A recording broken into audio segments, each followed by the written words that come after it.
what is happening, you guys? Letting you guys know we are giving away a Nintendo Switch. One of you guys can win. We're giving it away for the holidays. All you have to do is look for this image right here on my Instagram at Landon Productions. We'll also put a link down below. Look for this image, tag someone in the comment section, follow me, and you will be automatically entered into the competition to win a Nintendo Switch. The contest ends December 22nd. We'll pick a winner and we'll ship it out to you guys. Well, I thought I'd tell you guys about that announcement, but now it's time to get back into today's video. What kind of goat walks on its hind legs? His name is Krampus.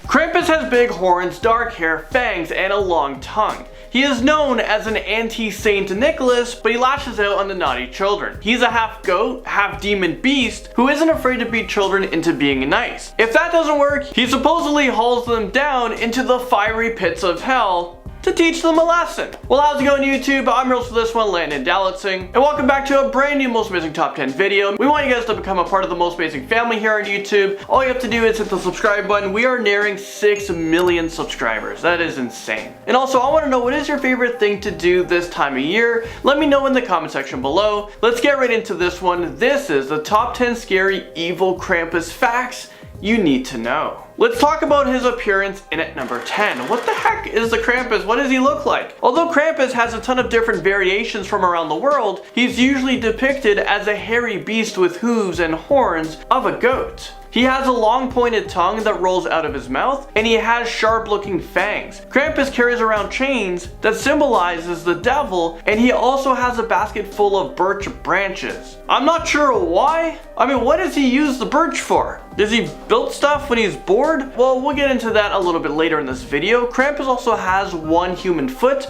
and one hooved foot, which actually makes me feel very uncomfortable. Krampus is an evil Christmas demon, and this takes us into number 9. So basically, Krampus is, the wicked version of Santa Claus. His main mission in life is to punish children and their parents if they're being naughty. And that's if they're disobedient or if they've lost their Christmas spirit. If the people that he captures and punishes do not feel any remorse, well, he will drag them to the underworld and they will never be seen or heard from again. So obviously something must have happened to this guy Krampus during his childhood, because why is he doing this? He wants people to be good and to believe in Christmas, but then he does it the wrong way. Maybe he didn't get the love he needed when he was a kid. Maybe he was on Santa's naughtiness and he didn't like being there. He didn't like every year getting coal. Although he probably had sick barbecues. Okay, there's more than just one evil Krampus lurking around, and the scary fact comes in at number 8. Many people believe that there is only one version of Krampus in all of the folklore, but they are sadly mistaken. Krampus is just one of many horned demons that can come snatch you and throw you into a sack for the night, especially if you haven't been nice this year. So make sure you guys are all being nice. So how many of these scary beasts are out there? Well, the legend doesn't say exactly. All I know is that none of us are safe, and you better hope that you were good this year, or else Krampus is going to be paying you an unpleasant visit. Number 7, we're talking about the Krampus Festival. A festival that you will never see this brown guy at. I mean, would you guys believe me if I told you guys in parts of Europe, drunk men will dress up as Krampus, come to your house, scare you to death, but then you're supposed to invite them in for a drink? Is this real life right now? I actually have the answer for this one. Yeah, I think it is. These men will dress up in Krampus costumes, and then they will go to a kid's bedroom window to basically scare the hell out of them, but then their parents will let them into the house, offer them a stiff drink. These drunken Krampus lookalikes will keep doing this all night until they have covered the entire town. Actually, you know what? I don't believe that this is real, but sometimes things get way out of hand, and they have been known to beat people in the streets with birch sticks.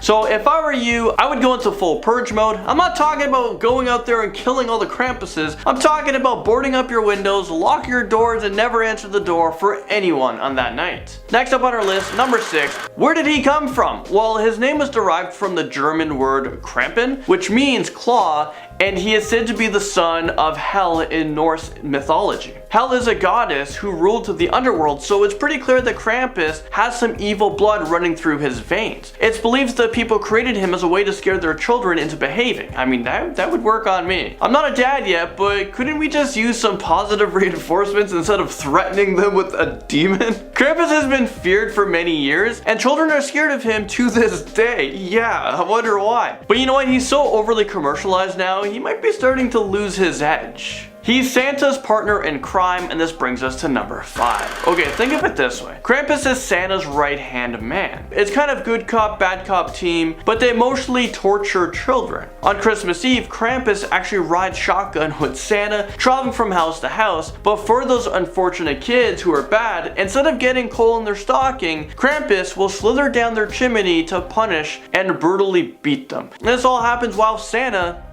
well, he's still on the roof. He's patiently waiting up there, sipping on hot cocoa in his sleigh. So in a way, isn't Santa kinda evil too? He knows what's going on. He knows that these kids are being tortured, but he doesn't do anything to stop them. I guess that's the price they pay for not being good throughout the year. Next up on our list, and at number 4, he's part of a whole evil Christmas family. If you guys thought only Krampus and the Grinch were the evil monsters of Christmas, well, you'd be sadly mistaken. And that's because according to the Christmas lore, Krampus is surrounded by a big evil family made up of evil helper elves and also evil demon brothers and sisters. Apparently there are 13 demons that hang out with Krampus, and some of them are called the Door Slammer, the Window Peeper, the Sausage Snatcher, and the Doorway Sniffer. I have no idea who named these demons. Personally, I think their names need a lot of work, but don't be fooled. These demons are supposedly very evil, and they have the potential to mess you up. Krampus wreaks havoc on December 5th, not on Christmas Eve, and this takes us to number 3. In many of the horror films based off of the Krampus legend, he tends to wreak havoc on Christmas Eve, but that's not actually the case. In most of the legends, Krampus actually comes out on the night of December 5th, which is also known as Krampusnacht, or the eve of St. Nicholas Day. Kids will either leave a shoe or boot outside of their front door, and then the next day they will check to see if Krampus left them a present in their shoe for good behavior, or if they left them a rod for bad behavior. I'm pretty sure a rod is one of those like poking sticks that you poke fire with. But I don't even want to think about what Krampus is doing with that rod. Okay, he abducts wicked children, and this scary fact brings us to number 2. According to an old legend, Krampus lives in the realm of the dead, but once a year on December 5th, he is allowed to leave his depressing and gloomy home to travel out into the human worlds to capture and punish wicked children. In some stories, he steals children, torments them, or drags them to hell for the night. He is also known to stuff children into his sack, take them away to his lair, and torture them for hours and hours. So I guess the moral of the story is here, make sure that you guys are good, every single day of the year, because you might be paid a visit from the evil Krampus himself. Krampus punishments tackles its way on this list in at the number 1 spot. When it comes to punishments, Krampus doesn't go easy on his victims. First, he will resort to beating kids with birch rods and ripping their ears off. He will also rip out their pigtails and force them to beg for mercy. But some of his more brutal punishments include leading children off a cliff, putting them in shackles and baskets, throwing them into oncoming trains, or Krampus will drown them in ink and fish out the corpse with a pitchfork. Krampus is like the most savage version of the Grinch, but at least the Grinch had a heart. Well, there you guys have it. I was your host for this one, Landon Dowsing, and I'll see you guys all in the next most amazing top 10 video.